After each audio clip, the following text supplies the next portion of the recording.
Welcome back, everyone, to the State Farm Analyst Desk. Our final game of the day is between LPL's LGD and TSM, a Group C clash to close things out. And to share his thoughts heading into this crucial matchup, we are joined by the LCS's very own Mark Zimmerman. Hi, Mark. How you guys doing? It's been a while. I miss everybody. I miss the international hangout, green rooms, all that. Oh, today was going to be a banger in the green room if we were all here. I can tell you that, G2, Mark. yeah. Today there would have been a fight. Yeah, maybe, you know. We don't get many chances to throw down, so like when we take down G2 once, we're like, okay, this is when we shoot all of our shots. We got to unload everything right now. I get that, but you know, we'll see how that develops. Maybe it is more interesting than we gave it credit, that group, but we are going to focus on this group. And in my opinion, this just got a bit harder for TSM. I mean, not just in my opinion. If you look at kind of LGD with the wins, Fnatic with the wins, Gen G with the wins, this game has all of a sudden become so much more important for TSM, Mark. So how do you think they're going to approach this game? I hope they change things up a little bit. The Zillion pick had been a staple for them in North America, but you saw BDD just kind of put it in its place, and I hope to see a little bit more aggression out of the mid lane. Bjergsen had been relied on a lot of the time throughout North America, the summer split, and so I would like to see him with a little bit more agency this game, and I think that's going to be really important against Peanut and xiye, who are, you know, kind of the catalyst for LGD here, and they've been playing pretty well so far. A little hit or miss, but that's kind of how they go, and so I think you want something that can scrap them out a little bit early. Yeah, just to kind of echo the sentiment from Mark, Peanut and xiye play really well when they're solo and isolated, and occasionally they'll cross paths, but it doesn't have a lot of that synergy, and I think that TSM could have a good advantage. Yamada, you always talk about how the duo that they've been picking don't really go together. You know, a Nidalee and a Zillion, there's not a lot of setup there, so I think that the winning play for TSM is strong mid-jungle of champions that work together, and I actually don't think that Peanut will come to xiye's aid until later on. LGD are very much 1v1v1v1v1 type of team. Mark, when you look at kind of the games that TSM has played already, and if you contrast that to what you've seen out of them, which led them eventually to an LCS summer victory, outside of the Zillion, is there anything you've noted that you saw that you liked or that you would like to see change, particularly in this matchup? I actually kind of like the Senna. I know some people have been criticizing it. Doublelift had got a lot of flack for that over the course of the summer split, but by playoffs, it actually become his staple pick, and I think it does a good job of supporting what is usually a top-centric playstyle where Bjergsen and Spica are working to get out of the lane and help each other out. I like Frost's point about actually playing a little bit more selfishly around Bjergsen this time around, but I would like to see still the ability to get up and help Broken Blade out, and hopefully can snowball up there, because Langx is someone you can take advantage of. If I was going to point to one person in particular who I wouldn't mind seeing them take a crack at, it would probably be him. And that's what they rode in the playoffs, was a lot of Broken Blade counter pick type things to make it to first place in North America. Yeah, I want to just echo that sentiment too. I think that 3v3 top side, I think that's where TSM's strength has been. I think this is what made them stand out in America. And on top of that, I think the key thing is the TF bans are landing in Bjergsen's direction. I think this is the key champion that synergizes well with Nidalee. I think they're rushing to that Nidalee because it was banned so often in the playoffs. And I think usually if you pick a Nidalee, you need to have the set, maybe a Galio, something that does well with it. But I think maybe the idea should be to maybe take a step back from the Nidalee when the TF is banned and look for a 2v2 mid that actually synergizes. Take that pressure, continue with the Senna bottom side, and just go straight into Broken Blade's lane. Or even if you wanted to set up the Nidalee and not go through mid lane, grabbing the Renekton, taking the Renekton into Volibear matchup, and then having the Nidalee go up there, and again, trying to abuse the fact that LGD are less of a team in the lane phase than maybe some of the other teams at their tournament. And you can see some of the messiness in their team fights, that they're still not quite super coordinated. Very talented individual players, but very inconsistent on if you're going to get an actual team effort from this squad. We'll see indeed, with the team fight so important, and also the draft starting soon. Let me throw the last question to you, Mark, then about the draft. We know, as said, that Bjergsen, he can absorb so much because he has such a big champion pool, and that should open up something in the draft for TSM. Now we know, for instance, that Peanut has a relatively small champion pool that we've seen. What do you think the priority should be for TSM? I mean, I would love to take him off Kindred, like you kind of said, the small champion pool. It's something that's been working for Peanut. I think it also gives him a little bit of that safety post 6 with the ultimate, and so Spica has actually had a fairly large champion pool. So if you're going to be absorbing some bans at mid lane, Bjergsen's been dealing with that all split long. Maybe throw some bans at jungle and knock Peanut off his rhythm. And like Frost was saying, they can be a little volatile, and maybe that's what you need is just throw a little wrench. Don't let them keep getting the same exact champs. And it doesn't have to be Nidalee, like Yamato was saying. Spica has played a number of different styles and champions over the course of playoffs, so give him something that can hopefully fight a little bit early on. Okay, well, we'll see. Thank you Shen very jungle. much. What? Shen jungle would be big brain against an LGD River team. Shen. River Shen would be actually poggers this game. We got to go on that note. Let's see it then. Thank you so much, Mark, for joining us, and hopefully NA can pick up another W on the day. God, I hope so. We'll see if the LCS or the LPL can earn the last win of the day. Let's head over to Medic and Vedius. Bye, Mark. Bye-bye. Thank you very much, Shox, Mark, Yamato, and Frost. We are here into pick and ban already, Vedius. TSM on the blue side, LGD on the red, and this is such an important game, not only for TSM, because they want to get that first win in the group, they want to be able to match up with LGD on 1 and 2, but also for LGD, because now they see both Gen G and Fnatic only a single win ahead of them. Yes, it's very, very true. Well, let's get into the draft. Now, what we heard from Mark, and something that we were going to talk about, was a focus in on Peanut's champion pool, and already the Kindred has been taken off the board. Let's see the Nidalee ban come through now from TSM. There it is. So they're going to keep that focus in on shutting down Peanut. Let's see how LGD responds. The Lucian ban, not too surprising. We've often still we've seen a lot of Caitlyn bans as well on the red side. Not really something that would be too surprising, and there it is coming through from LGD. My question is now, what a TSM ban third? Do they go for the trifecta? Do they ban away the Graves, or do they consider leaving it open and then prioritizing it? Because remember that those are the 3 main junglers that we'll often see Peanut on, and we do know that Spica, as Mark was saying, does have a pretty wide depth of champions that he can play. And it looks like that might be the direction that they're going for, man. Yeah, getting rid of the Ornn, not giving that across towards LGD kind of implies that TSM want one of those strong junglers as their first pick. The Graves, a key component in a lot of team compositions right now. Of course, the Twisted Fate is still open, so if that does make it through the draft, that is something I imagine TSM would definitely want to prioritize, but they're going to take that one off the board. So showcasing that respect over towards Bjergsen now.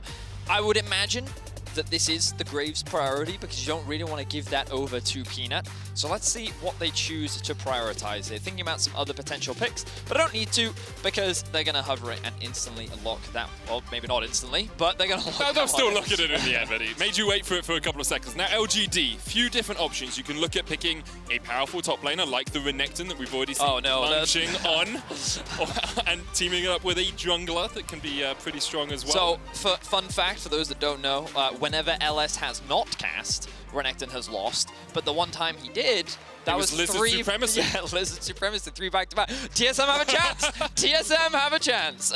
Well, yeah, the blind pick Renekton, always a bit, it's debatable, to say the very least, among many analysts, but they're going to complement that with the Senna.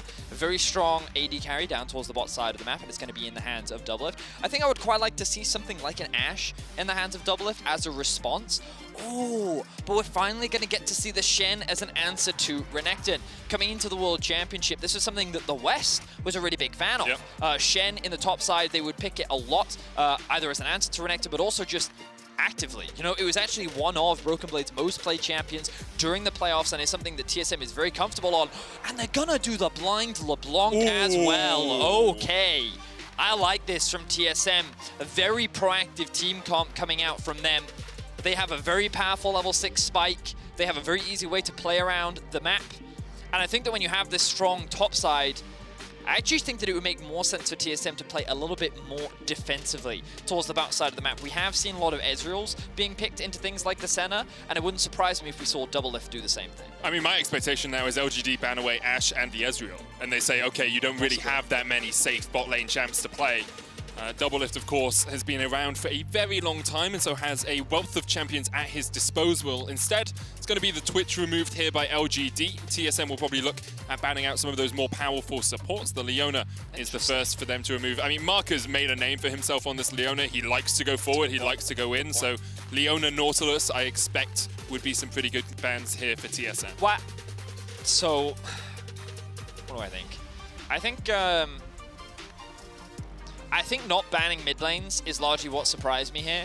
I would imagine that they want to try and limit some of the options that xiye has. Something like a Zoe, I think, would also make a lot of sense. It's interesting that LGD are actually banning out the Twitch and the Jhin. I could see how Jhin would be quite valuable in the bot side of the map, but with champions like Ezreal still up and available, I think that's the most likely pick that TSM is looking at right now. A pretty safe bot side of the map that could then open up Biofrost to roam around the map when champions like Rakan are still up and available. Ezreal, Rakan, a pretty potent bot lane. We even saw it last game. Hopefully he runs Flash. But it's also something that Biofrost is very comfortable on as well. It definitely is. And I wonder, the Twitch ban, we have seen submarine comps in the past. Like Shen Twitch is such a powerful combination when you get into the backline. So I understand that, and it's kind of the balance of expecting TSM to want to play safe bot side, but also being aware that they could be more aggressive and they could pick something like the Twitch. Orianna will be locked in here for LGD. They're actually saving their support for counter pick here. It's quite interesting. I think that well, like right now, Nautilus is the one that I just sit there and think that's the most obvious choice. It pairs extremely well with the Senna from the side of LGD. It offers a slightly more reliable engage than a Renekton, because right now that's kind of what LGD is lacking. And they have no real way to, outside of the Renekton, they have no real way to face check. So, yeah. Ooh. Yeah, Ezreal Bard straight away there for TSM. So it is that safer bottom lane, and the roaming potential, of course, from the Bard, his ability to influence the map with the Tempered Fate. LGD going through a few of the popular supports right now, but the expectation is that they'll settle on this Nautilus. Yes, I think Nautilus makes the most sense to me. I think it pairs very nicely with the Senna. I think it gives you strong 2 versus 2. Potential all-in, but of course you have to be very careful with the Bard in the bot lane. And what I think is very interesting as well is this Orianna answer to the LeBlanc. I think that Syndra is a little bit more of a skill matchup, and early levels Orianna can be very oppressive into the LeBlanc. However, typically, low mobility mages are something that LeBlanc loves to play into. And the thing about Orianna is she does get some magic resistance from her E, which does help mitigate some of the burst, but Orianna is going to struggle in a side lane against LeBlanc. You're walking through your jungle trying to rotate from top to mid, there's LeBlanc, one-shots you. But xiye is clearly confident in his matchup. He's going to pick it. He was the one that had choice in that setup, and he has been one of the players that I think LGD has relied on to help them out of sticky situations. I'm really excited to see TSM's composition. I think they have a lot of proactivity. I think that a lot of the emphasis is going to be Bjergsen on this LeBlanc. I think it is the first LeBlanc of Worlds 2020. I believe so. And yeah, a lot of responsibility is going to be on that start in the mid lane. And what better way than going up against xiye, who has kind of been the shining star alongside Peanut on LGD. So it's going to be an exciting matchup for sure. Will we see another Renekton loss? Will LGD be able to match up 2-1 in the groups? Of course, we already talked so much about the stakes of this matchup. It is very important for both teams. LGD could tie up first at 2-1, or TSM could start to close the gap by getting their first win of Worlds 2020. And TSM have kind of been done a favor by Fnatic, bringing Gen G a little bit closer, meaning that we could have a situation where we even get towards, you know, like a 4-way tie in this group, depending on how the results all play out. Bjergsen on his LeBlanc, though, Vedius, he is known for this champ. He's historically been incredibly good at it, 18 and 10 across the LCS and World stage. And his ability to team up with Spica to get that jungle 2v2 going, mid-jungle 2v2 power, could really influence this game. We've seen it have so much of an effect across the entire course of Worlds. Like, if you can get your jungler ahead, if you can get a Graves ahead or a Lillia ahead, they can just take so much of the enemy jungle away. Well, this is it. I think that what LGD is going to want to use is their early prio to try and set up the Lillia for the invades. And the question is, will they really be able to do that against the LeBlanc? Questions across the board already. We're straight into the game. 30 in. You can see that nothing too crazy happening in the early game. A bit of vision has been invested. I'm just going to bring up the minimap really quickly to highlight some of the things. So you'll see that some deep visioning was invested on TSM towards the red side. This does suggest that they did a very early invade to get that information as to where Peanut was starting. On top of that, you can see these wards down towards the bot river so that TSM could counter exactly what Fnatic did to them in their first game of Worlds. So nothing too crazy, just a bit of early vision investment from both sides, and now we're straight into the lane. Spica gets the oracles, sweeps away the ward that was in the river. As we saw Bjergsen and xiye just trading a little bit in the mid lane. You can see, like, Bjergsen running the corrupting potion will have a little bit more sustain in the lane, but xiye very safe when he gets his shield Doublelift having to flash there in the bottom lane is it was just a little bit too aggressive, perhaps trying to rush that level 2, but couldn't quite get there in time. Exactly that, Medic. I think Doublelift and Biofrost had the push and they thought they were going to get the level 2, but then they realized that Mark was posturing very aggressively. Another hook onto Doublelift. Doublelift might even be dead here. The Ignite goes down. Doublelift trying to escape it. He's already burnt heal, and Kramer gets first blood in the bottom lane. Huge for the LGD 2 versus 2, and it all came off the back of a huge punish and slight overstep from Doublelift. That level 2 is now going to be even further delayed. He does not have the teleport, and already LGD off to a strong start. He'll be hoping that this cannon stays alive. It should. I believe the minion wave will... Oh, actually, it might go down before he gets there. Biofrost's going to try and hold it, but the cannon is under turret range. A few more auto attacks will be enough to take it down. Is Doublelift going to get there in time? Not quite. That is a huge loss now for Doublelift in the bottom lane. It certainly is, Medic. It certainly is. TSM already find themselves at a nearly 1k gold disadvantage. That is not the start that they wanted. We saw what happens when you put this Ezreal behind. Fnatic demonstrated it beautifully in their game versus Gen G, and with a similar matchup with the Senna. Just because she is a scaling champion does not mean that she cannot have power in the early game. Now, face check from Langx. He steps straight into Spica. Oracle's coming out as they try and trace Langx as he goes around the corner. There's the flash. Spica could chase this. Decides against investing his flash. Well, now they can just come back later, because if Langx now commits the TP, which you imagine that he will, the wave is likely going to be pushing in favor of TSM's top laner, and they're going to be able to look for another potential gank. Keeping my eye on, there's the TP coming into the tower specifically. I like this from Langx. So, advantages being traded across the board. Of course, the slightly bigger advantage down in the bot lane. Doublelift now finally hitting level 3, but already a pickaxe coming through for Kramer. Definitely not the situation that TSM want to find themselves in. Such a big deficit. Of course, no flashes on the LGD bottom lane, so there's a possibility that if Spica can work his way down there, he can do a lot of work. Bjergsen just threading the needle with those chains, catching xiye out and just chunking him out a little bit, but as you said, early doors, the Orianna does have a little bit of a trade advantage in the pure 1v1, can harass down the LeBlanc with those auto attacks. Mark also hovering around the mid lane. This makes it harder for Bjergsen to look for those trades. Biofrost, though, recognizing where Mark is, posturing towards Kramer. I'm looking at this huge stack wave on the top side. Notice these 2 wards that are actually just hovering in the top lane to try and give cover for Broken Blade at a potential dive. Of course, without the flash from Langx and no level 6, it means that Broken Blade's actually going to get a huge CS advantage up towards the top side of the map. He's likely going to get that level 6 first, which means that plays are plenty from the side of TSM. We just need to see them. So what we often talk about is the proactive Shen ultimate, right? The proactive Stand United. You are the ones dictating the pace of the play instead of using it for the shield to try and disengage a player that has been engaged on you. Hook's going to land here only onto Biofrost. Last Embrace comes out as well, but Biofrost stays safe underneath his tower for now. Stacking up those heals behind, he's just going to bounce back after taking a small amount of damage. Looking at these junglers, nothing too crazy been happening, just focusing on farming. They're actually keeping up with their laners, as you kind of expect from a Graves and a Lillia. I would quite like to see Spica return up towards the top side, knowing that Langx has no flash and is only level 5. But it's something that I imagine TSM will do. Note that in the top lane, there actually should be a stacking wave. And what I want to see from Bjergsen is look for a push in mid so that he can roam up top and they can actually set up a dive. Even with the ultimate, with a Shen, I think it's very realistic that they can pull that one off. But in order to do that, they need to be able to get prio in mid. And right now, Mark is making that a little bit harder as he keeps showing his face here. Yeah, the fact that Kramer got the early pickaxe makes his push into the Ezreal really strong. So as soon as Kramer pushes the wave towards that bot tier 1, Mark is able to roam away. And you can see TSM are having to play so safely around the fact that a Nautilus might suddenly be in any of their lanes. And actually coming up here just to help out Peanut on the Scuttle Crab. I played a couple of games with Ender last night and he told me trying to take a Scuttle Crab as Lillia is so darn difficult because you have no CC, and of course when you CC the Scuttle it loses 50 armor and 50 magic resist, so you're kind of just slapping it with your stick until someone comes along and bops it for you. Good guy Mark, helping out his jungler. You can see the teammate already completed for Broken Blade, going to help him with that wave clip. Definitely very valuable against the Renekton. Starting to lose a couple trades though, now that Langx is getting a couple levels under his belt, and it's that level 6 mark that I'm looking at. Are we seeing any potential plays coming out from TSM? It looks like for the time being, nope. xiye just going to grab that blue buff, sitting at level 7. Early null magic mantle coming into his inventory. Really like seeing this from Orianna players. It's just such a good magic resistance item.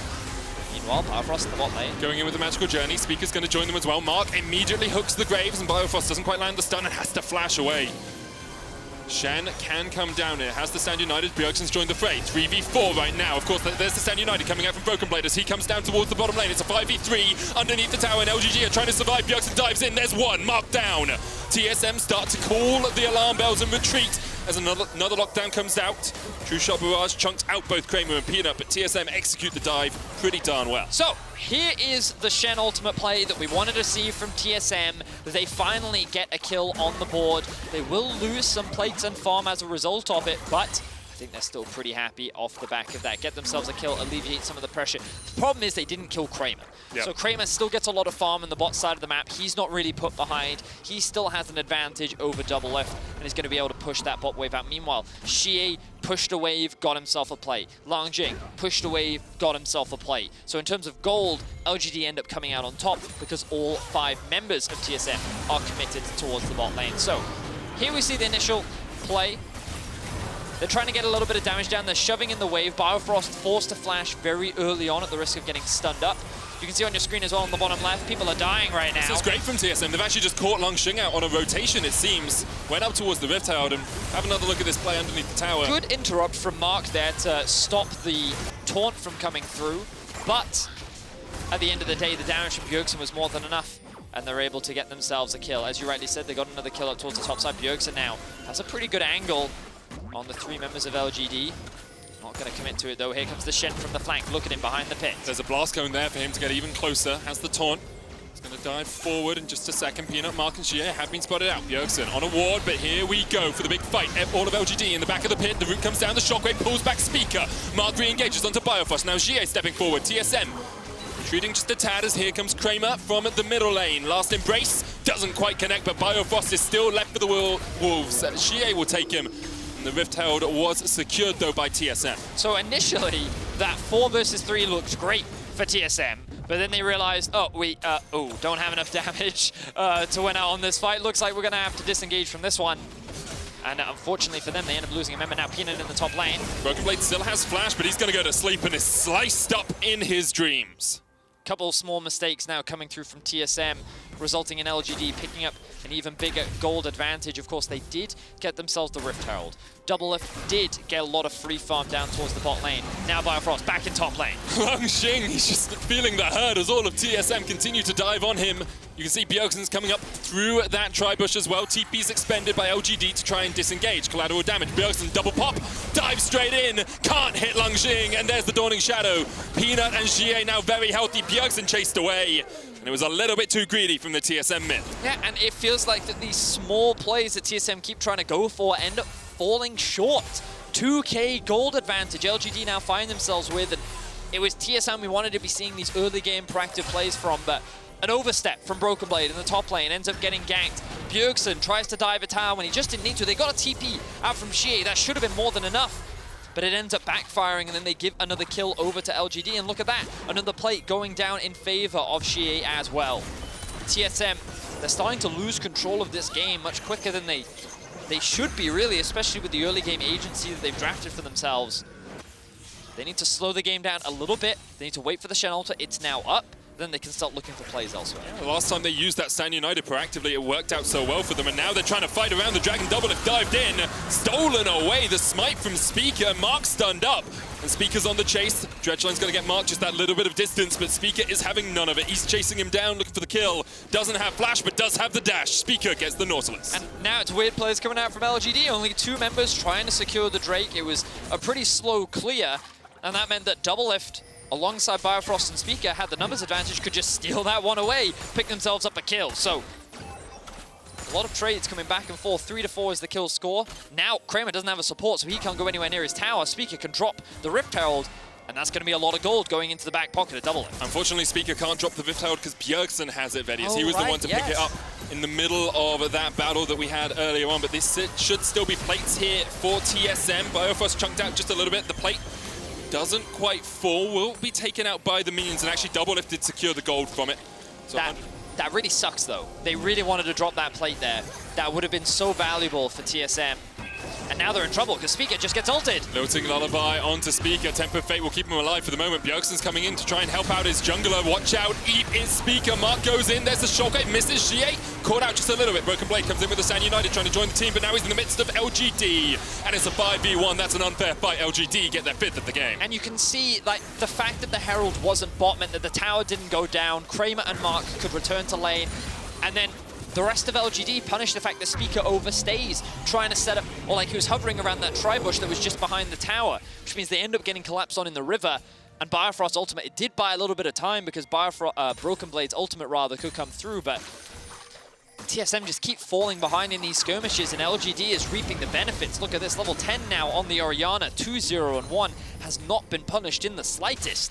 xiye is going to feel extremely strong after this next back, and the rest of LGD feeling very confident as well. Have another look at this. You can see the Lilting Lullaby comes out into the Tempered Fate. Yes, and then the Shen ultimate going to come through right now. Going to keep Spica alive. You can see Bjergsen dives onto the backline, but cannot rip through the defenses of xiye. Immediately recognize that they have to disengage because they're not strong enough to fight at this point in time. And then LGD find themselves with another kill. Meanwhile, Bjergsen just kind of throws the Herald down in mid. Does get 2 plates off the back of it, but doesn't really convert it into much else. Kramer all on his lonesome once again in this bottom lane as Mark is slowly working his way across there. We've had a couple of games in a row, Vedius, that have seemed quite chaotic, that have seemed like teams overstepping just a little bit, giving away a couple of kills. It feels very similar to the Fnatic game we just watched, but LGD seem to just be coming out on top a little bit in some of these trades, and because of that, as you said, they have about a 1,800 gold lead. Yeah, I feel like we've seen on both sides just a couple of positional errors that have been quickly exploited by the other side, and unfortunately for TSM, they've just made one too many more than LGD, just kind of put them in this position. Bjergsen lands the root. There's the Tempered Fate. Biofrost and Spica try to trade onto xiye. The Shockwave's going to bring them back. Dawning Shadow coming out as well. xiye gets the shield, and TSM are forced away. Early magic resistance combined with the E makes xiye a difficult one to dive. And because Biofrost is not in the lane, LGD can just take down this tower. Can't quite secure it yet as the wave comes forward. You actually saw TSM did get more plates in the early game, so they had just that little bit extra gold from there. But the extra kills for LGD and slight CS discrepancies, 20 in the mid lane, 30 in the top lane, giving LGD that gold lead.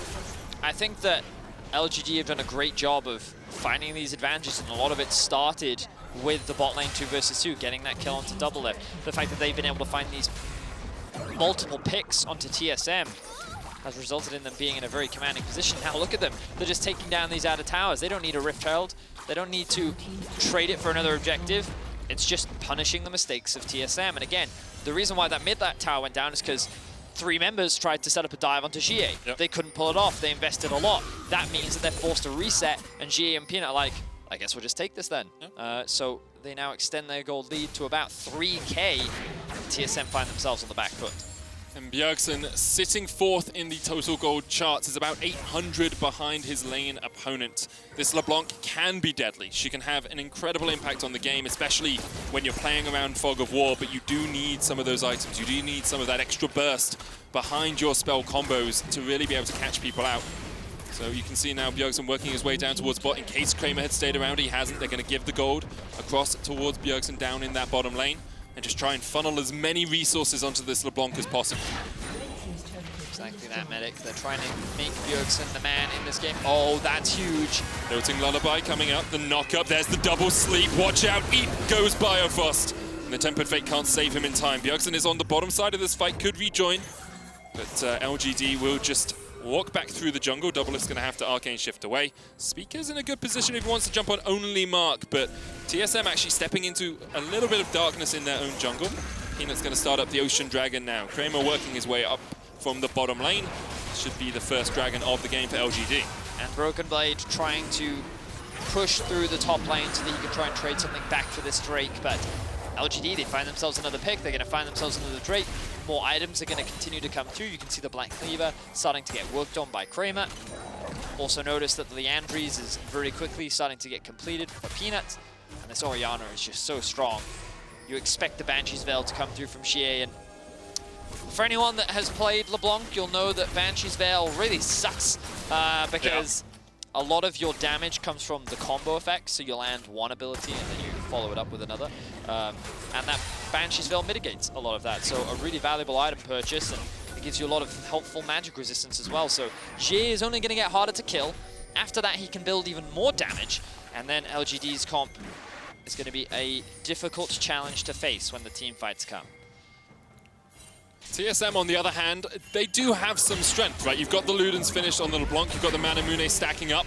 You see Bjergsen trying to trade here, and the Stand United, you've got these proactive plays, they dodge away from the shockwave, and they just take down xiye. So I was just about to say, the thing that TSM need to be doing with their comp is looking for picks on a side lane. And this is a great example of finding one. xiye felt very confident in the 1v1. The thing he didn't appreciate was it ain't a 1v1, mate. Shen ultimate is there, primed and ready to go.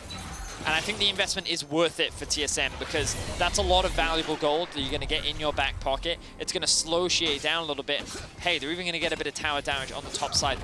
TSM needs someone to catch this top wave. Looks like LeBlanc is going to reset and go and catch that. And this is what we need to see more of from TSM.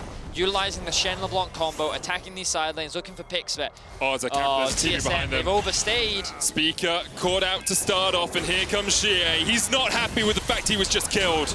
Spica killed by Peanut. Teleport out here from Broken Blade. It's not what you want to see if you're TSM. Once again, just those positional mistakes, those overstays, costing them big. Yeah, and a good utilization of the teleport from xiye as well. He had the deep flank, he could collapse on it. 2 TPs were invested for that kill, and honestly, LGD aren't going to get a huge amount outside of a single kill. So, like, there is definitely a silver lining, but it was a situation where TSM, they just overstayed a little too long when they didn't need to. They're now going to try and cross-map this play into a tier 1 top tower, but that tower is still very healthy. You can see xiye paranoid to face check any of these brushes. Don't really blame him. Like, I've been burst out by a LeBlanc enough times to know that she can be a very scary opponent. Doublelift continues to scale up on this Ezreal as well. He's got the Stinger alongside the Sheen. He's going Trinity Force Ezreal, not the Iceborne Gauntlet. Wants that upfront damage. Team that up with the Serrated Dirk. Yumu's almost complete here for Spica. There is a lot of DPS on TSM. It's just about being able to navigate team fights effectively against a Senna, against a LeBlanc. Against an Orianna, against a Lillia, right? Like the zone control that LGD will have in a fight is pretty monstrous. It certainly is, and that's why I'm kind of looking at Doublelift to be the kind of, I'm trying to think of a word, the guy that will save them, basically. Savior? Yeah, that's the word, savior. You'll notice that he is sitting at 195 CS at the 20-minute mark. He's likely going to get that up to 200 as well. So even though he died early, he's been able to come back very nicely in terms of experience, farm, and itemization. He's now got, the Muramana fully stacked. The Trinity Force is likely going to be completed soon. And ideally, he gets that finished before the next Dragon fight, which LGD are almost certainly going to contest. You can see him right now trying to gain vision control. A minute 20 before the fiery Infernal Dragon joins us on the Rift. Bjergsen still pushing in top lane. He does have teleport. So at the moment, LGD with a teleport disadvantage, TSM with that advantage can use some split push pressure, can get xiye up on this top side of the map and allow TSM to have just that man advantage down towards the Dragon. Well, LGD are actually conceding a lot of time and pressure around the bot side river, which I think is a bit of an oversight, but it looks like TSM aren't actually going to take much advantage of it. I guess they're a little worried because the Ezreal needs to reset. Right, okay, that makes sense. So Doublelift will now complete the Trinity Force, and this is where I hope we get to see the Dragon dance begin. Let's have a look. Control wards are stacked in the inventory of TSM. LGD still need to get that reset. Looks like Mark is now coming back out onto the map, but TSM are going to get access to the river first. They're going to put in very deep vision. I feel like they just need to ward the choke points because the thing is, wow, look at this. LGD just going to walk straight through mid lane. The TP needs to come through soon from the LeBlanc because LGD, they're looking for a fight. Biofrost caught in the last embrace. Teleport coming in. There's a flank position here for Bjergsen. Rift Heralders pop. Broken Blade jumping in, trying to get the Torn off. Langx's already dived into the back line, and Spica was his target. On the front line is Broken Blade. Bjergsen being forced away. The Stand United just being used for the shield because you know that Broken Blade was gonna die. Spica down as well. Langx trading against Bjergsen and Doublelift. He'll get removed from the fray. But now Kramer is on the hunt. So are Mark, so is xiye. Bjergsen, their first target, flash in. The ball of death finds its mark. Doublelift stunned against the opposite wall, and Kramer just needs a few autos to finish it off. xiye takes it, LGD find a resounding team fight in the river. And even though TSM gained access to the river first, LGD didn't care. They just walked through mid lane into the river and said, we're looking for a fight. We're ready to go. We have also hit our item spikes. They drop the Rift Herald mid. They get themselves another tower. They're going to secure the second Drake of the game. Beautiful fight for LGD. They're going to propel the gold lead even more.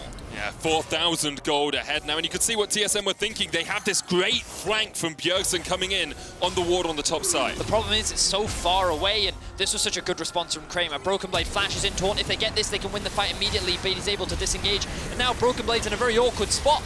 The rest of LGD is just able to chase him down. Meanwhile, Bjergsen's getting zoned away by Langx. He needs to be threatening this backline of LGD, which he just isn't able to do. And the moment TSM commit to that play, they just don't have any tools left. And this is why in the 5v5, LGD should be considered stronger. TSM need to find these picks. They should be warding these choke points. And then as LGD walk in, that is when you pick them off. You shouldn't be going for Bjergsen, go for it. The chains still connect. Bjergsen just needs to jump in. He gets it in the end. I thought for a second maybe he misstepped, but Peanut is down, and that's the flash burn and 30 seconds on the jungler, Vetty. I mean, Baron is available. TSM might just run a Hail Mary now. This was a great pick, and this is what they need to keep finding more of. With the jungler dead, as you rightly said, maybe they're just going to take the gamble. Shen can tank this for a while. They should be spotted out. Here we go. They're going to start this one up. What flashes are available? Only marks from the side of LGD. Let's see how fast TSM take this one down. xiye does not have Shockwave. Kramer has the Dawning Shadow, the Depth Charge available as well, and you can see using the Curse of the Black Mist, LGD are going to try and step forward. There's a flank position here for Bjergsen though, and if he can get onto that AD carry, he can absolutely burst him. In goes Mark, in goes Bjergsen, but he can't quite get onto the back line. The Dawning Shadow coming out, True Shot Barrage is being used. Bjergsen's still not really in this fight yet. TSM have been forced away from the Baron. Spica has to use the Blast Cone to get to safety. And in that time, Peanut has respawned and can rejoin LGD. Bjergsen had such a good flank, and he misses everything. He isn't able to execute anyone. The point of this LeBlanc is you get onto the backline, and even if you don't one-shot someone, you chunk them out, right? And yes, there is healing on Kramer, but that's all the confidence that TSM would have needed to be able to turn that fight around. But he goes in, and then immediately dashes back out again. So LGD's like, okay, cool, we'll just 4v5, we don't care. They run TSM down and force them out. Now TSM is looking for a pick. Remember, no flash on Kramer. Broken Blade just looking to catch out Kramer, and Doublelift flashing forward to make sure the enemy AD carry died. This game is wild, man. It's just a matter of pick after pick from both sides, but TSM is now the one that comes out on top as Kramer is overextended in the mid lane. Peanut, though, still alive, does have the smite, which means that this Baron play could be a little bit more dangerous to TSM. It feels like quite an aggressive play if you're not immediately going to go for the objective, because there's no dragon up, there's nothing else really for you to take. You gave up mid-prio by going towards the dragon pit, so yes, they do kill Kramer, but they burnt their flash for it. And now Doublelift is that little bit more vulnerable when it comes to fights. However, the proactivity is good.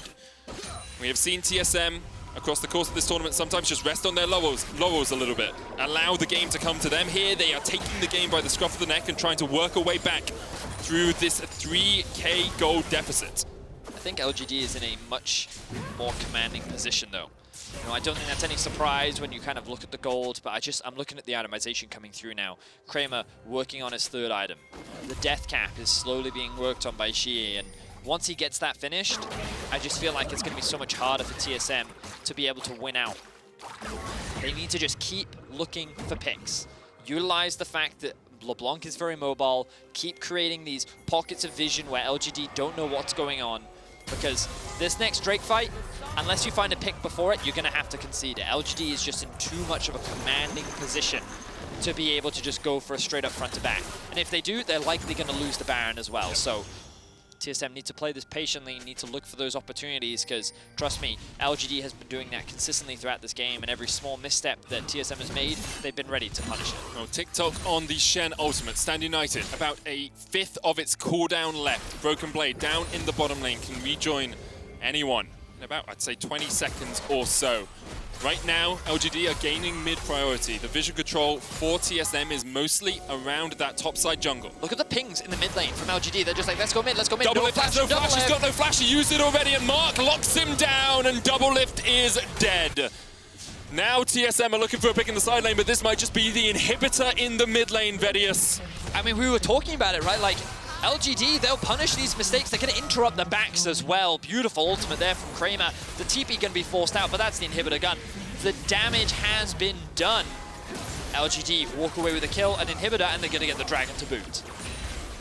TSM once again trying to be proactive, but LGD, well, they played them at their own game. Mark flash forward, caught out Doublelift, and it was so difficult for Double to do anything in that situation. I mean, it was an easy decision for LGD to make because they recognized that 3 people of TSM were topside, and they were like, you know what, if you're going to send 3 people top, we'll send 3 people mid, because that's how trading works. So we're going to push down mid, and then Doublelift tries to hold the line, uses his E too early, immediately gets punished by Mark. So LGD just picking up and finding these moments to be able to punish TSM, and they're able to do it now.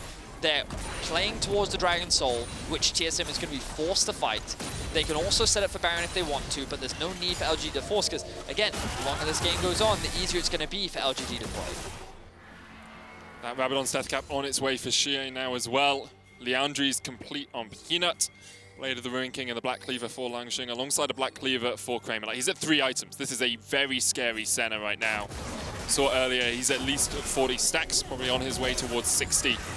And LGD, well, I'm not sure what that TP is about, but it's there. Oh, it's xiye. I thought it was Langx coming in. I was very confused. But yeah, xiye joining the team makes sense. Bjergsen doing a good job of getting the Scuttle Crab here to just deny that little bit extra that LGD could have had in terms of controlling the river. But Mark is looking for the flank, and he's got depth charge once again. Bjergsen low on mana. Mark, the hook will reset off terrain hits, but doesn't give you all of the cooldown back. Okay. Fair enough. I like to play for LGD, move through the top side jungle, get a bit of deep vision in. And now they're going to control the Baron area. Of course, the Drake is spawning for a very long time. TSM have their eyes on Kramer. Does now have the flash back up. Meanwhile, Broken Blade still pushing in the bot side of the map. TSM will finally be able to take down this tier 1, but LGD not too upset about that. At this point in the game, losing that objective is absolutely fine.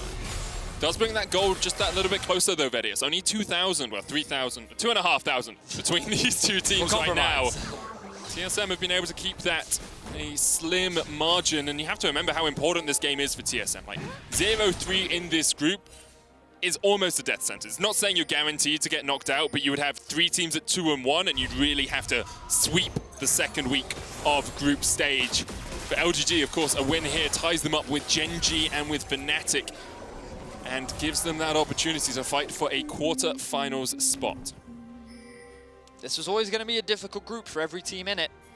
And unfortunately for TSM, they've kind of drawn the short end of the stick. They have not been able to find wins against Fnatic or Gen G. And as you rightly said, this is an extremely important game for them. Ending first week 0-3 is not how they wanted to start their Worlds.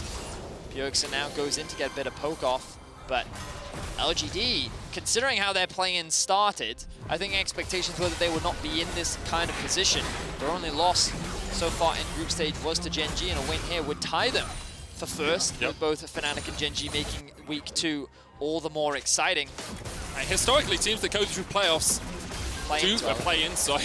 do make a resurgence when it comes to the group stage. I look back at Fnatic, G2 in previous years, Cloud9 have traditionally come up through the play-ins and then had very deep runs. So maybe LGD just needed those few games to wake themselves up. They did go 1-3 in their group stage there. Looking to not repeat that performance on the world's main stage. For now, though, Baron up a minute 49 on the objective. We expect everyone to fight over this Infernal Dragon. It would be Soul for LGD. In TSM, you do have a 3-item AD carry. You've got Death Dance now on the Ezreal. You've got 2.5 items on Bjergsen. You have a very tanky top laner in the form of Broken Blade on this Shen. The question is, can you out-teamfight LGD? Well, so here's the thing. If Bjergsen one-shots Kramer or Peanut, there's a world in which TSM win. But the 2 people that I mentioned both have stopwatch. So, like, it's not an easy task. And it seems like LGD are very aware of how they could potentially lose this game. So it's an uphill battle for TSM. They have to find a miracle. They need LGD to make a mistake. And if they can find it, then there's a chance they can turn this game around. But the Dragon spawns in 50 seconds. LGD are pushing this wave in deep. So they can guarantee this prio, move into the river, maybe even reset to restock some of this vision, because Mark running a little low right now. The one good thing for TSM is that inhibitor is respawning. No more super minions coming in the mid wave. In fact, you can see the wave right now that is at the inhibitor itself is only normal casters and melee minions. So Bjergsen should be able to clear that out pretty quickly. And now LGD, prime position to fight around the Infernal. Peanut's going to take the blast cone away, you expect. Just waits a moment to see if there was an opportunity to engage, but there's a great tempered fate. Catches Kramer, Bjergsen looking for it. Depth shot's going to land on him. He's knocked away. Kramer uses the stopwatch, Doublelift hooked. Does have the flash back up. LGD disengaged to the fight. What have we burned? We burned a tempered fate for a depth charge. And a stopwatch is gone on Kramer. So now Bjergsen has a slightly easier task of catching out that AD carry. LGD going to start it up. This is it, TSM. This is the moment to fight. 4,000 HP on the Dragon. TSM looking for the flank. Bjergsen trying to come in from the side, but already Stand United has been used and Bjergsen's jumped into the pit. Hooks goes in. Spica called out, and there is the Dragon secured by Spica. Team Liquid, TSM able to fight this one out. Biofrost forced back, but you can see Doublelift has been caught. He is dead. Biofrost is next on the menu, and although you got the Dragon, you do not win the fight, TSM. LGD on the front foot now. Biofrost being forced away by Peanut. The Swirl Seed goes wide, but it's only Broken Blade and Peanut left alive. Biofrost left alive. Biofrost will just about escape with a final Caretaker's Shrine. Peanut looking for the Swirl Seed, can't land it. Swings around the hammer. Mark goes down, but the rest of LGD are pushing in the mid lane. Inhibitor their target, and maybe even more than that. 13 seconds on Spica, 17 on Bjergsen. Broken Blade being forced away here by Peanut, and the rest of LGD actually just want this kill. Teleport used, as Broken Blade will be able to escape, doesn't die in time. He gets back to the Nexus Towers, and the tier 2 in the bottom lane will be forfeit as well. TSM, you stopped the soul from happening, but you did not win the fight. Beautiful play from xiye there. His use of the ball to just chunk out Bjergsen stopped him from getting onto the back line. And while they were not able to secure the fight, the moment that Bjergsen died, it became so much easier for LGD to play the 5 versus 5. Just running down TSM as they tried to escape. Shen couldn't even get involved because Bjergsen died before he arrived. And again, I have to give so much props to xiye there because his ball positioning was perfect to just deny Bjergsen that access to the back line. And now, TSM, they've been able to delay the game for about 3 minutes. They lost their inhibitor in the mid lane, that's 4-minute timer before that comes back. But there is a Baron on the cards, and LGD seem hungry for it. 6,000 gold lead for them, Kramer stepping up. 4 items complete now on the Senna. Infinity Edge in his inventory. And Mark just very willing to be the front line for this LGD team. His hooks have been on point. Bjergsen is down towards the bottom side river. LGD have gained total control of the Baron area right now. Peanut stepping forward, fighting over mid control. Bjergsen coming in. Langx is not with the team right now. He does have teleport. He's going to get that top lane pushing in towards the TSM base. Now that Bjergsen has the death cap, his ability to one-chop is definitely stronger. Problem is, once again, still the stopwatch on Peanut. Kramer has the flash available, so he can get out of harm's way. My major issue is, where does he TP? There aren't any wards. There's no flank position for him to get into this. He's going to have to TP into mid lane, I imagine. Like, he has no other choice. Unless Broken Blade can drop the control ward right here. He's stepping in behind them. This is his way into the back line. Here we go. 6,000 HP on the Baron. LGD in a little bit of 2 minds, deciding whether they want to fight it or whether they want to fight TSM. They force TSM back. Bjergsen is still in a very good flank position, not spotted on any vision. Broken Blade, the one hooked up here. Bjergsen is in the perfect spot to catch out Kramer. Kramer flashes away from the chains and just about survives. The shockwave hits on 2. Doublelift kills Kramer, but the shockwave is massive for xiye. And now LGD just rampage through the TSM backline. Doublelift tries to cleanse and get himself away. Can dash in just a second. The missing shots are hitting. There's the arcane shift across the wall, but Langx is having none of it. He will chase him down. Doublelift once again trying to get away from this mark. Ignites him. The Ruthless Predator stun connects, and that is it. Only Bjergsen left alive for TSM. That was the flank for Bjergsen, but it was the fight for LGD. Langx is going to end the fight by killing Bjergsen at the very end, and LGD now with 4 members strong are looking to end the game. Try as they might, TSM could not find the win. LGD too strong on the day. They will tie up with Gen.G and Fnatic at 2-1 in this group. Beautiful team fight at the end there from LGD. xiye once again with a fantastic shockwave and playing the fight beautifully. The plan from TSM was to try and pinch the jungle pool from Peanut, but even on the Lillia, he was still able to have an impressive performance, and they couldn't find those early game picks. They were the ones that kept getting caught out. LGD kept finding these opportunities, and it ended up coming down to the fights that LGD had a better comp for, and they were able to outplay TSM. Yeah, you could see right at the final fight, there was a moment when you thought, well, maybe Bjergsen can kill Kramer here. He almost got it. The chain just didn't quite connect.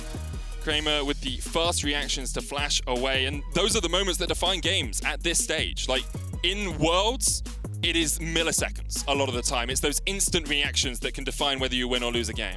I mean, the other problem is that even if that did pan out, like, there was still xiye, there was still Lillia, who were both so fed, and it kind of got to a point where, yes, that was a great flank and it was a great pick, like, it was too little too late. There were other great flanks that he had that he could not make work out, and some were as a result of LGD's good positioning, others were a result of Bjergsen just fumbling the combos, and it's a situation where a lot of the weight of this game fell on his shoulders, and unfortunately, he wasn't able to convert it into big enough leads that allowed them to be able to come out on top. So TSM now find themselves in a 0-3 situation and a massive uphill battle to climb if they still want to get out of this group. Yeah, definitely a difficult situation to be in, but we're going to check out LGD's Mercedes drive to victory, that fight around Infernal Dragon at 33 minutes. So this is the dragon that Spica actually ends up securing. And it was this that started everything off for xiye, because he had that control ward, he spotted Bjergsen out, he removed half his HP, and Longjing was able to find that quick execute. The moment that Bjergsen was taken off the board, as we mentioned earlier, it became a very easy team fight for LGD. And we talked about how it was always going to be difficult for TSM to find a good fight in a position like this, but also huge props to how LGD set up that vision, denied the access to the backline, and ultimately stopped TSM doing anything that they wanted to do. And it really sets up next week for such an exciting few games of League of Legends. Like, we've got 6 games left in this group. You've got 3 teams at 2-1, one team at 0-3. It's going to be incredible. But after the break, the analyst desk takes a closer look at LGD's win as we just closed out the first round robin.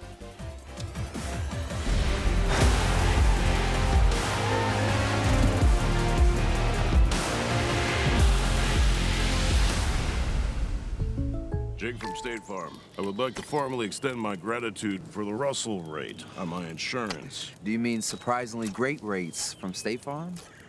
I don't believe in accepting help, but I'll make an exception. Here's the deal, Russell. There's no special rate. These prices are for everyone. With the oak and the eagle as witness, consider us square. I made that from memory. I know your face that well. When you want the real deal, like a good neighbor, State Farm is there.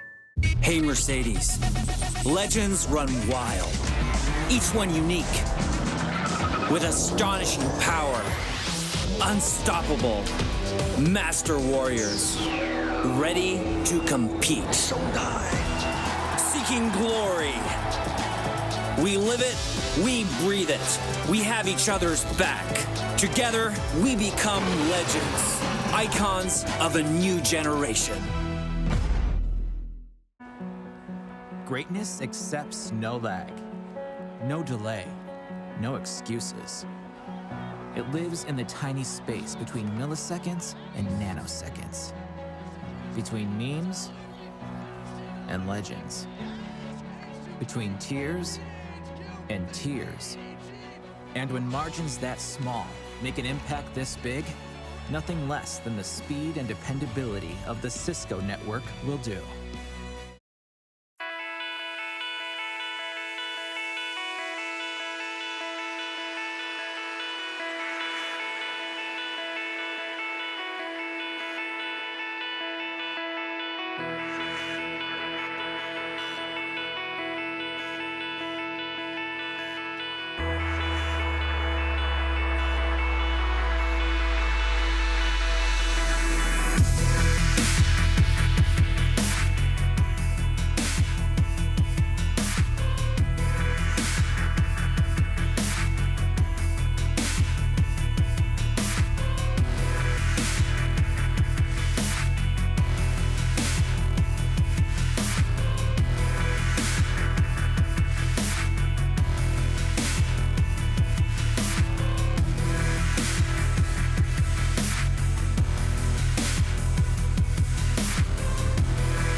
Welcome back, everyone, to the State Farm Analyst Zone. As we wrap up the day, you can all, no matter what region you're from, have a little sigh of relief because the first round robin of the group stage is at least over. If it was good or if it was bad, you get a day to reset as fans and as teams. And then we're getting back into it. So Yamato and I are just going to button up the day before we send you off to cooldown. So let's start with the last game of the day, LGD versus TSM. As said, because of Fnatic's win over Gen G, this all of a sudden became so much more important. It was, of course, important to begin with. Yamato, what was your take on this LGD victory? I think as we loaded into the Champions Select, I was kind of happy with what TSM showed because it kind of fit their identity. I think they picked up a strong 2v2 mid, of course, but then we saw for the first time Doublelift on something else than a Senna, and we saw the 2v2 kill happen on bottom. And I think that stifled a lot of the progress that they wanted to make in the LeBlanc matchup. I think it's important to note as well that LeBlanc isn't meta for a reason. It is very difficult to pull off, and here was the final moment where he almost one-shot Senna, and the hope kind of showed up again for me, but then the Orianna ult just showed that she's the superior champion by one-shotting two of them, when LeBlanc only almost one-shotted one. That's actually a great point. And sometimes it does remind you also how a lot of these games at Worlds can be games of vintage. You know, if Bjergsen does get that kill, maybe they can get a second one and they can start turnarounds, but then comes, of course, the question, how did they even end up in that position, right, with the situation that they were in? So in the end, that means that TSM is now at 0-3. And as a reminder, no team, except for Fnatic in 2017, has ever turned around an 0-3 start, and that was even an 0-4 start. So you could take that as a positive. But this is now an uphill battle for TSM. But if you are a team like that, and you've been there with Splice, you can't start to think like that, right? No. Because if you start thinking, well, what are we even doing, then that's not a good start. What would you advise them? How would you advise them to look at this situation? Well, I think the tricky thing always in best of ones is choosing what adaptations you want to make. Because best of ones can be so deceptive. I think TSM were on the right path here, but it was just the additional pieces of everything around it that didn't work out. When you come into the second week, I think, if I remember the Fnatic situation correctly, the key difference there was that there was I believe, a Langx or a team with a 3-0 start, so it was like all in the open. And here everyone's 2-1, 2-1, 2-1. So all of a sudden you're in a situation where things need to go right for you everywhere. The stars need to align and you need to figure stuff out fast, because in the end, LGD, you had a good preparation against them. You banned the Nidalee, you banned the Kindred, and then you removed the Ornn. Champions that I thought were very important to LGD, but still you faltered there. I don't know how much depth you can find, but this is the point in time where you need to find some chaotic essence to it, because currently the other three teams look better. They do look better, and that, as you say, you have time now, a little bit of time, but it's also not that much, and kind of getting the right information from the games you've played will be crucial going into this second round robin for every one of the teams. So let's pull up the standings now. What I find pretty interesting is there was some discussion beforehand about the strength of the LCS teams and who could be the front runner, and a lot of what we heard was from several analysts, TL looks to us to be the strongest representative of the LCS, and it seems to pan out so far if you look at kind of the other results, especially with their important takedown of G2 earlier today, Yamato. Yeah, for sure. I think in regards to best of ones and taking the right things away from it, I felt like Team Liquid from their losses made the right adjustments, put Core JJ on something that is more impactful. The Kalista set matchup opened up the game, and all of a sudden Team Liquid have an early game. And I think biggest strength of Team Liquid is how precise they are when they have a lead. And I think if you find ways to get a lead through level 1s and exciting strategies, I think this is a good look for Team Liquid and for LCS as a whole. Super good. We quoted it earlier in the day, but 30-2 with a lead. And for Team Liquid, it does to me seem that they flipped the switch. And for me, it now doesn't look like, well, what is Team Liquid going to even do? Now we know that they can, but the question is, how will the other teams react and maybe also level up? And that's a very interesting one for me in Group A, because even Machi has shown really good things, and it's becoming a very spicy group. Yeah, for sure. I'm still looking at that G2 and Suning, and I know G2 after today's loss, when you anger them and they come back from a best-of-5 defeat or something like in the LEC playoffs, they tend to take a step further in terms of how they mold themselves. I remember last year as well, there was a progression and growth when it comes to G2, and I think that's what you have to look for in these more experienced teams. Team Liquid as well, there's a chance that they grow even further because of the experience they have. Looking at Suning, of course, they have Sword Art and SoFM, but I think they're also on the right path in terms of how they are approaching the game, because I think that game against G2 was so close, and there's a world where they could be 3-0 right now. Yeah, that goes either way, indeed. I love what you said there about, it goes back to taking the right information, because historically, NA LCS has tapered off a bit in the second week, and EU is the other way around. And I think this is also a chance then for Team Liquid and all the teams to also show, hey, we're not just doing something different in just this game. We're going to keep thinking about it and make sure that we're super prepared for that second week. And I said it at the top of the day, we've not really had any crazy upsets or super exciting upsets, and today we get them. I think Team Liquid taking down G2 in the end. Fnatic putting on a clinic with Gen G. Those are good things to see if you're the English-speaking broadcast. Yeah, for sure. Looking at that Fnatic game, I think that was probably, in my eyes, the best European performance we've had so far. Of course, it doesn't decide the strength of each team, but I think in terms of how well they played in the bottom sides, live through that Ignite Exhaust Fiesta at them, and they punished it hard, and with that gave opportunities to the Graves to get super, super far ahead and rack up the first victory for it. So I'm happy for Selfmade. Yeah, me too. I mean, even Hillesang was like, honestly, like, we've never won with him. Then Whippo tweeted something about, finally I could upgrade the right item for him. And Selfmade was like, I never even get there in scrims. We get so slammed. Glad everyone's still smiling at the end of that. Quickly then, before we hand it over to Cooldown, I'd love to get your thoughts on kind of the LPL and LCK representatives. First off, Frost said at the top of the day, we need to separate the LCK mystique from the Damwon mystique, and the fact that Damwon is head and shoulders above anyone else. And I think that's only been reinforced now with that most recent Gen G game. Yeah, for sure. I'm in agreement with that. I think Damwon, the way they handle the LCK as a whole is also a pretty clear depiction that Damwon is a level ahead of everyone else. They 3-0'd DRX. They only lost 5 games in the entire split, which is crazy. They had 2-0s after 2-0s after 2-0s, and the Gen G DRX story looked very different. The same thing is the case for their stories in the World Championship. And with the LPL, you could argue the same, with Top Esports being the clear frontrunner. Yep, I think so too. So we're about to sign off. Yamato, what would be your final Yamato words, your inspirational words at the end of the first round robin of groups going into the second week? I think if you're in a position where you've dropped best of ones, I think it's important to not overthink things, because sometimes teams overreach and overcompensate, and then it just tends to look even worse. It's important to remember what got you here, remember that you can simplify and take the small lessons from the games that you've lost, because in the end, you can't make drastic changes, major changes in the span of a day. Mm-hmm. Yeah. Okay, let's see if our teams take that to heart. Thank you very much, Yamato. Thank you very much for your work also so far this Worlds. And that'll do it for us here in Berlin. But the day is not over yet. Far from over. Cooldown is about to start, and I bet they have a lot to say about this day.